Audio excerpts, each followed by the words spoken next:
So England have topped Group L and are through to the knockouts at this year's World Cup. We've scored 6 goals, conceded just 2, and managed to keep 2 clean sheets so far at this tournament, not conceding since the first half of our first match. And even the underlying data looks pretty impressive. England have missed the second most big chances so far at this tournament, which may not sound like a positive, but it tells us that England are frequently getting into goal-scoring positions. We've had more touches in the opposition's box than all of the other favourites, whilst conceding the 3rd least expected goals.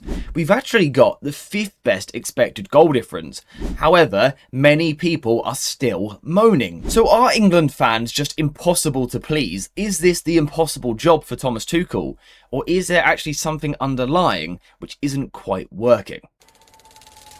Now, to be honest, the underlying data for England is pretty fantastic, and it suggests that there is nothing really for us to be worrying about. However, I completely understand all of the criticism.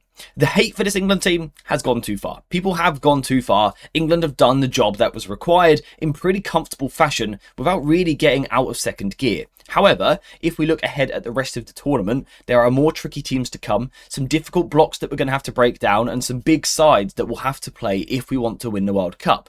And there is no doubting that England need to get better. We know that we've got a great team, but at the moment we're not playing in that way. And I would say we're not playing in the Thomas Tuchel way.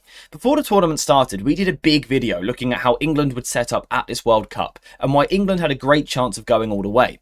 And one of the things that we were really keen to point out was the wide triangles for England. So wide on the right hand side, and then also, if I find the tool again, the wide 3 on the left hand side. This is one of the most important things for Thomas Tuchel. He demands this from this England team. These 3 players on each side of the pitch have to click. This is the key for England. These guys have to get their rhythm going, they have to understand each other, and they have to work off of each other. The idea essentially is that these 3 players should be combining and interchanging, but should never be too close together. They should always be making different movements to each other. So let's say Gordon and Declan Rice are coming towards the ball, Nico O'Reilly has to go the other way, or let's say maybe Gordon goes in behind, and it's the same on the right hand side as well. We might see Madueke come towards the ball, so Bellingham has to go past, and if Bellingham is going past, then the right back has to invert into midfield.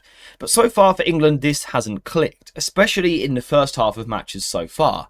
In the first half against Croatia, we could see that Declan Rice was playing much deeper than what we really want him to, and it was the same for Jude Bellingham in the first half against Panama. 2 halves where England really struggled to click and the attacking performance wasn't quite right, and that's because the left side of the triangle hasn't quite been working. You know, this section over here isn't clicking. The first game it was Declan Rice, the second game it was Jude Bellingham.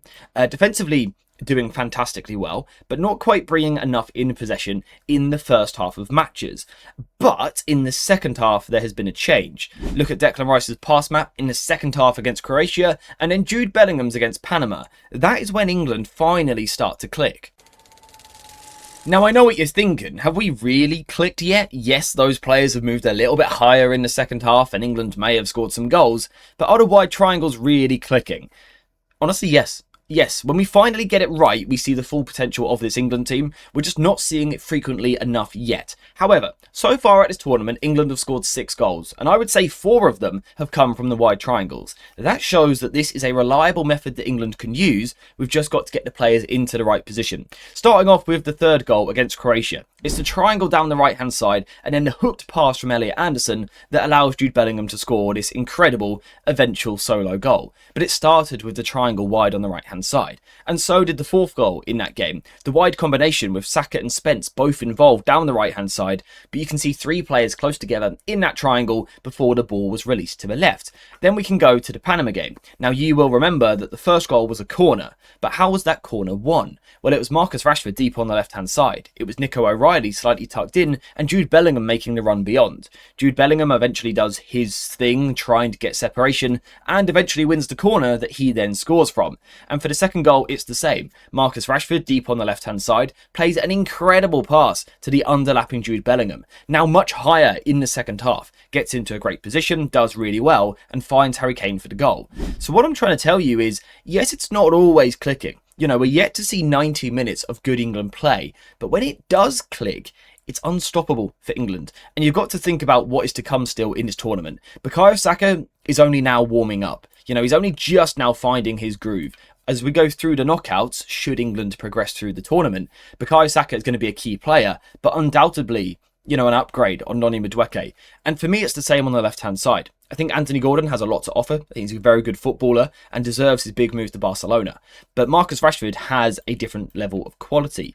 Now, his final action can be frustrating, but he's a player that will keep going at the opposition and creates things. The 2 goals that England scored against Panama, yes, sort of Jude Bellingham gets the credit for the goal and the assist, and Harry Kane for the goal. But it's the ball from Marcus Rashford that makes both goals. He has been the one that has unlocked that left-sided triangle against Panama.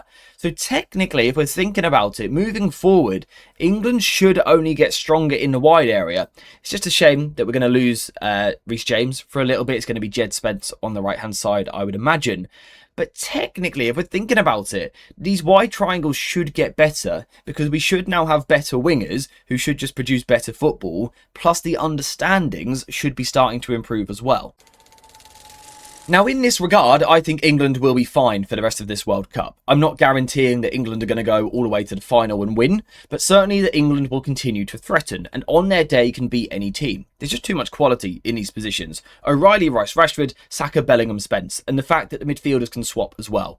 Tuchel just needs to find a way of getting these instructions into the player's head early enough in games so that we have the balance for the full match, not just in the second half. But in that regard, going forward, I think England will be fine. The bigger concern is the defence, right? And we all had that thought coming into the tournament. How can this back four defend? And what we've seen so far is moments where it can't. Now, as we saw earlier, England's XG conceded is still pretty darn low. It's one of the best in the tournament. But I think when we watch it with our eyes, we can all see the problem. And the problem is Elliot Anderson, which I cannot believe I'm saying because I think Anderson is an amazing footballer. Those that follow me on the main channel, AJ Analysis, will know that I have been the biggest fan of this guy for the longest time. He's a wonderful footballer and he's playing really well for England. I think he's one of our most important players. But his biggest strength can also be England's biggest weakness. And that is when England push players forward, who push the fullbacks high. We get the central midfielders nice and high as well. We're left with this triangle. Again, a triangle for England. The 2 centre-backs and the midfielder in front of them.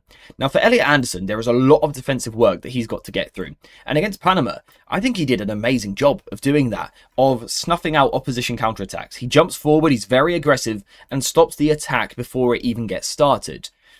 Well, that's the plan, at least. And, 90% of the time, he's going to get it right. Anderson's going to make that jump from midfield, apply pressure to the ball, win it high, and England will be lethal in these moments, winning the ball high on the regain, setting off a new attack against an exposed defence. But that 10% of the time where Anderson doesn't quite get it right, he jumps and misses, England have a big problem. Here, there's only 2 centre-backs at the back in the first place, and there's a big old hole in front of them. If Anderson doesn't get his judgment right, he goes in too hot and misses, England do have a problem. And against some of the bigger teams in the knockouts, and with the jeopardy of the knockouts, this is a concern. England are vulnerable here. England are currently not good at defending the counter-attack, in my opinion.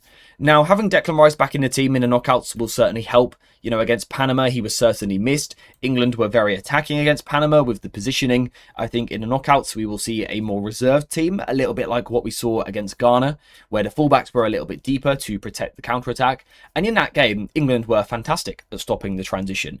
But there is just a concern as we move through the tournament. What we've got to make sure we get right in the middle is the risk assessment. Anderson is a player who loves to fire the ball forward, sometimes when it's not on. Sometimes that pass isn't always on. You just got to move the ball sideways. And that's something that he's not quite doing at this moment in time. I love that he's being progressive. England need that. But he's got to pick his moments to play slowly as well. Risk assessment is key for this England team. Now, I don't know about you, but for me, it's almost frustrating that is something that we've got to think about, because it's obvious to see why England want to commit players forward and why we want to see Elliot Anderson punching the ball through the lines. So, of course, there is that risk defensively if we lose possession. But if we don't lose possession, if we're successful with our pass, England have so many threatening players. We're seeing, particularly again in the second half of games, where the England players seem to understand the instructions a little bit better.